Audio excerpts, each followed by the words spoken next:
So my name is Maureen Gans. I'm the Director of Interprofessional Practice and Quality Improvement at the Southeast Toronto Family Health Team. We are a two-site family health team in downtown Toronto. So we have had challenges, as most family health teams have, with no-shows. People who make appointments and then fail to show up or cancel at the last minute. And it does affect the ability for other patients to access their healthcare providers in a timely manner. The biggest issue for no-shows with us is with our mental health team, primarily our social workers. We do have a psychologist as well. He experiences some no-shows, but it's mostly the social workers. And so just before I started working here, they decided to do a quality improvement project to try to reduce the number of no-shows and increase, therefore, availability to the social worker appointments. And what they decided to do was do a phone intake first. They figured that for a variety of reasons, people with mental health issues would get up the day of their appointment and just decide they couldn't come in. And sometimes they would call to cancel and sometimes they wouldn't. So they decided it might be better if we actually made an appointment to do a telephone intake and get some information from the client over the phone. Try to determine if they really did need to come in to see the social worker or if they needed some outside resources to which the social worker could refer the client and therefore avoid an appointment that wasn't even necessary. And so we decided to give that a try. The physicians and nurse practitioners were informed that if they had clients that they wanted to refer to social work, they should go through a phone intake first. So the process measures were really looking at the number of clients who were referred for appointments, the number of clients who started off with a phone intake, and then the number of clients who did actually come in afterwards for a subsequent follow-up meeting. Our outcome measures, of course, were to try to reduce the percentage of no-shows. And balancing measures, we kind of figured that we would actually end up with fewer follow-up in-person appointments because we would be able to refer people out, which would again free up more appointment times for people who really needed to come in. But we also wondered whether the phone intakes were going to take up more time than we anticipated, and thereby again reducing the amount of availability to the social workers. So we started the process and very quickly realized that we didn't have a good tracking measure for this. We needed to create a special template for our EMR so that we could better track it. And as we were looking, we ran it for a couple of months, and then as we were looking at the data afterwards, it came out somehow that the definition of no-show was a bit problematic.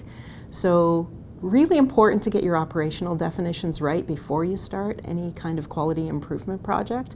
I assumed that by no-show they meant anybody who either didn't show up or didn't cancel with 24 hours notice.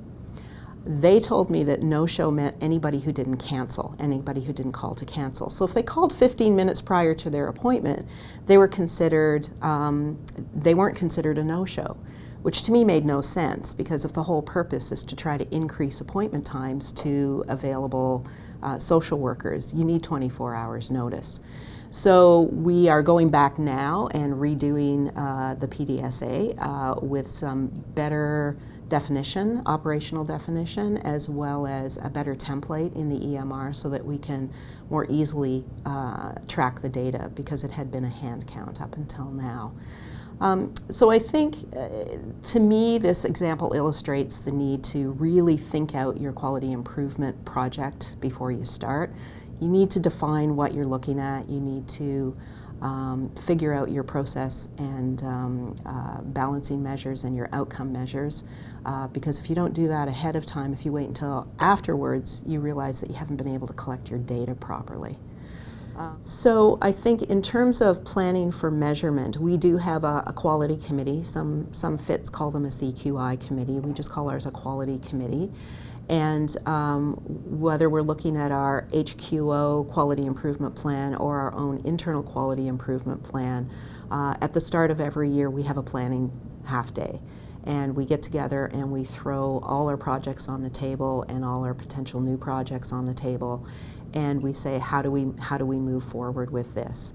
If you want to do it in a really formal way, then maybe you start with a driver diagram with an aim statement, and you go through and look at your different drivers and your different outcomes in each of those drivers. I don't think we tend to do that. We've got a big project right now for which we're doing that, but I think all our little projects, it's been, I think, a challenge encouraging people to think about the outcomes before they actually get too far down the road. Whether it's for an improvement project or even just a program. And again, I think there's a lot of times in an organization like this where you recognize a need and the need seems urgent and you want to just do it. And I'm all for just doing it, but I think you have to just plan it before you just do it. So I think planning, whether it's for quality improvement, whether it's for program evaluation, is really, really important. So in summary, I think with respect to measurement, our story is that we continue to get better. I think we've identified where we've had some challenges, and some of the challenges are just trying to take shortcuts to get it done. I think going forward we need to be more thoughtful in our planning, and I think we need to have a more long-term vision.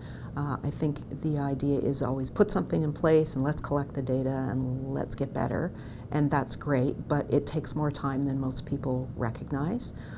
It takes good data quality, which we all realize is a challenge. EMR definitely makes it easier, but there are inherent challenges with data integrity and being able to clean our data on a regular basis and get data from outside sources that is up to date and accurate. So we still face a lot of challenges. I think the benefit is that we've got a really good broad group of people, even outside of our quality committee, that appreciates the need to do QI. They have the desire to do it. We never have any trouble finding people to volunteer for projects. So I think it is ingrained in their day-to-day work, and I think a lot of people don't understand that they do QI all the time. When I sit down to say, let's put together a PDSA on something, they've already got it mostly figured out and they just don't think of it in those terms. So I think technically we do a lot more QI than maybe we have on paper, and I think appreciating that people need to see that. We need to publish it amongst ourselves more. We need to promote it amongst ourselves more, and we need to pat everybody on the back for continuing to have that kind of QI approach to their everyday work. QI, it's hard for me to imagine doing QI without an EMR. Having to collect manual data or go through paper charts to find things just seems an impossible task. The issues that tend to come up with EMR are the way that data entry is done. If you're not using ICD-9 or ICD-10 coding, then you do rely on the care providers to be consistent in their approach to how they enter their data. And I think it's a lot to ask for everybody to use the same acronyms or to use the same choices if they're choosing a medication. There are challenges. We do end up creating a lot of custom forms so that when we're doing data mining, we at least know where to look and we can hopefully get information. So there are data challenges with EMR, but I think as you get better at it, as the vendors get better at anticipating the kinds of information we need, that will improve, and I just can't imagine going back to paper charts.